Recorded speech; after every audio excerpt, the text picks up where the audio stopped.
Shalom Israel. I'd like to give all praises, honor, and glory to Yahweh, Ba'ashem Yahushai, Ba'ashem Kakodash, double honor to the apostles and the elders of Great Millstone, and Shalom to Lek Abdid, doing this work of faith and labor of love and true sincerity. All right, and today I'm pretty much going to get into, just speak. I don't know exactly what I want to title it, but just speaking on just timing, how everything takes time and how everything, is a process. All right, and I got these first scriptures here. So Ecclesiastes 3:1. To everything there is a season and a time to every purpose under the heaven. A time to be born, a time to die, a time to be plant, a time to plant, and a time to pluck up that which is planted.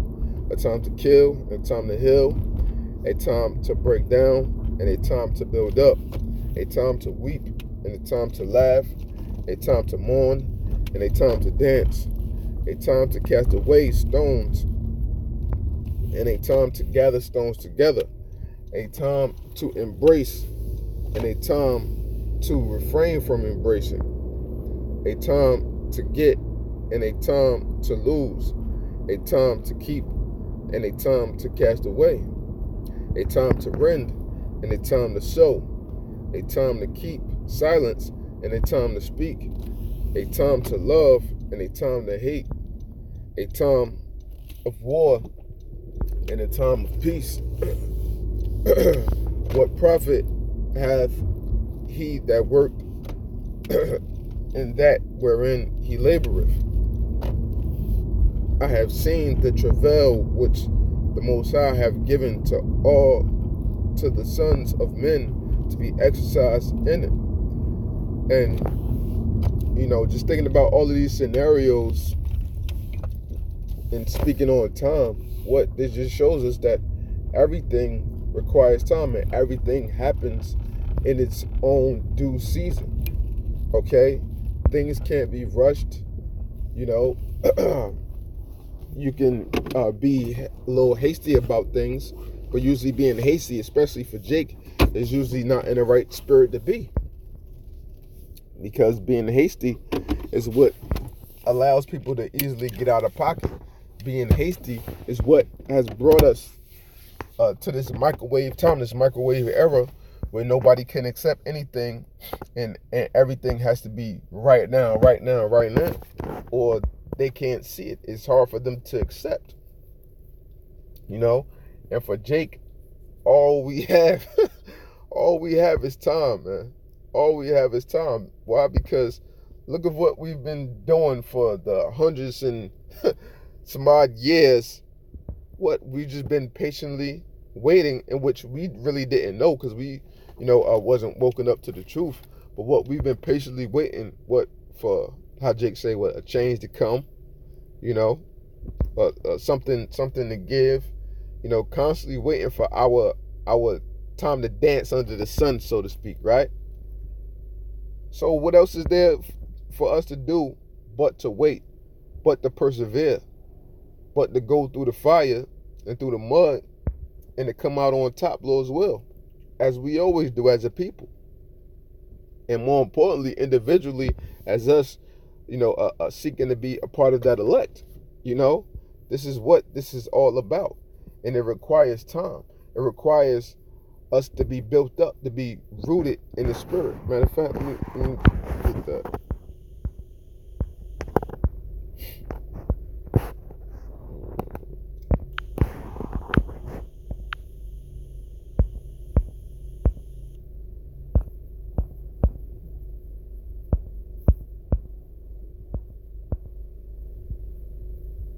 It's Colossians 2, and where I want to start at.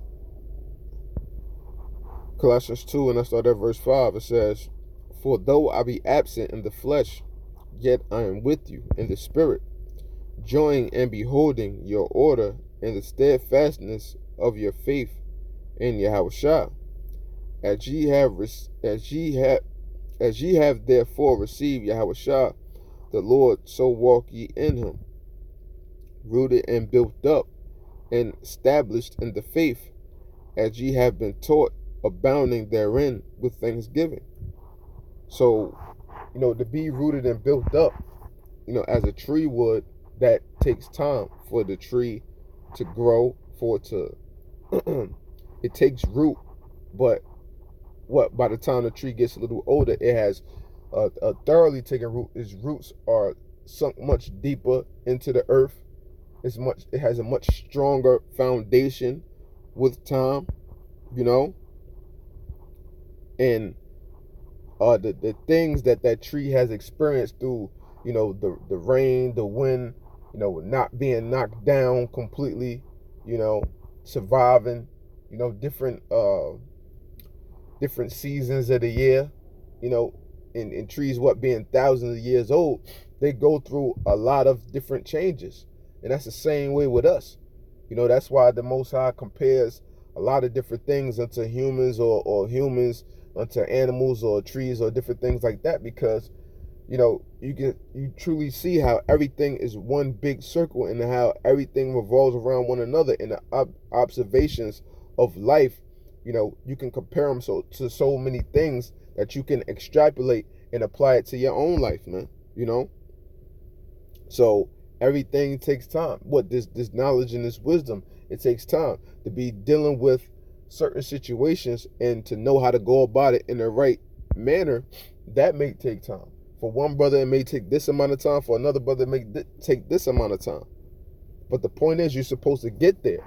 And that's what we all constantly striving to do, to get to that point where, we are truly considered acceptable unto the Most High, that we are doing the things that the Most High takes pleasure in, so that we can be found faithful, because all you want to do at the end of the day is make your daddy proud, so to speak. You know what I'm saying?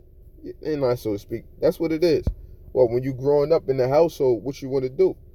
You want to make your father proud. You want to see that smile on his face, to know that he that you've made, something of yourself. Not that it's about us as individuals, but just as in general, that know that you're doing something right. That's our validation. Everybody in this world, they seek validation of some sort. So whose validation are we seeking? Of course, who else but the Lord Yahweh and the Son Yahushua, right? Let me go to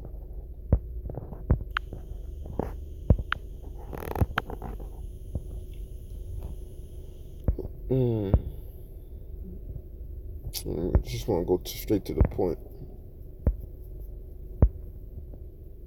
All right, boom. This Hebrews 12 and 9, and it says, "Furthermore, we have had fathers of our flesh which corrected us, and we gave them reverence.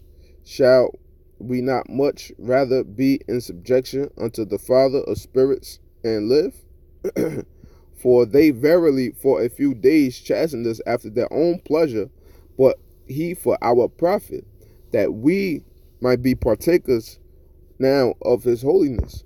Now no chastening for the present seemeth to be joyous but grievous. Nevertheless, afterward it yieldeth the peaceable fruit of righteousness unto them which are exercised thereby." So this is the whole process, man. What our fathers, they chasten us for their pleasure, but the Heavenly Father, who actually created all of us, he is putting us in the right mind frame, so that we can go according to how we should, to obtain everlasting life. This is far more greater, than our physical parents, man, and seeing a smile upon their face, because the Lord is doing it for the joy of our salvation, to see that ultimate pleasure within his children that he raised up so right, and he's constantly guiding us day by day. But these things take time. And that's why I said no chastening for the present time seems to be joyous, but afterwards it yieldeth the peaceable fruit of them that are exercised thereby. So we got to constantly be exercised thereby by these different trials, tribulations, and things in which we go through on it every day, to truly be built up. We learn through our sorrows. I believe it gets into that in Ecclesiastes, the 7th chapter, around like the I think it's the 3rd or 4th verse, something like that. You know, we have to go through these experiences to be built up, and everything takes time. So, you know, I just wanted to bring this out for brothers to understand that, you know, you have to have patience within this thing. You know, patience is primary, patience is key. And without that patience, how can you truly get anywhere? You know, you can't. That's why patience, coming from the root word peta, which means to suffer, and how I always like to mention the saying, you know, patience is a virtue, means what? Literally to suffer like a man when you look up the words, man, loosely translated, you know? So with that, you know, I hope this segment was edifying. I'd like to give all praises, honor, and glory to Yahweh, Ba'ashem Yahushai, Ba'ashem Makakwadash, double honors to the apostles and the elders of Great Millstone, and Shalom to Lek out there doing this work of faith, labor of love, of true sincerity. Shalom.